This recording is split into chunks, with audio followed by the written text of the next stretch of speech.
And when you're writing together and these influences come in, do they come in naturally, or is it always like, I like this sound, like, you know, I like the violin, the Chinese violin. I love the Chinese violin. I think it's the most beautiful one-string instrument that has so many different emotions. Yet you don't hardly ever hear it other than in beautiful Chinese films or Japanese films as well, because it's used all over the place. But in this country, if you ever said, "Oh, what's a Chinese violin look like?" It's totally different to the way we perceive a violin to be. So is it sometimes an instrument that inspires you guys, or is it just all comes organically? Yeah, because all those sounds, they unlock like feelings and emotions. Right. Okay, and that sound of the Chinese violin for me is haunting. Yes. And it's like, wow, but there are very few instruments that we're used to in the West that do that. Yeah.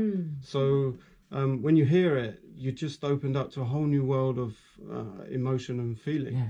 So, and what is your favorite, I guess, way of working together as a team? I mean, how does it work? How do you put a song? Because I'm going to play a song of yours. Yeah, I'm going to play it now. Never Give Up, right? Okay. Yeah. How did that come about? How was that, you know, how did that create, how did that come from the creative other world into this world? Okay, so, well, we were in Korea a couple of years ago to meet one of our friends who is from North Korea, and he escaped one of the prison camps there.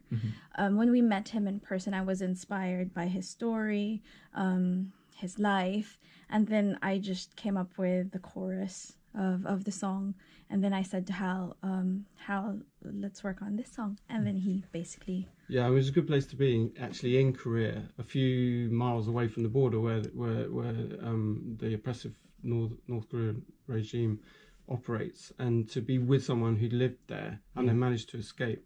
It was quite an inspiring conversations that we hanged out with him for about 2 or 3 days, so really got to know him really well. And so after the 2 or 3 days, Cherry had this, she was blinded by this moment of inspiration, and sat down and worked it up into the song.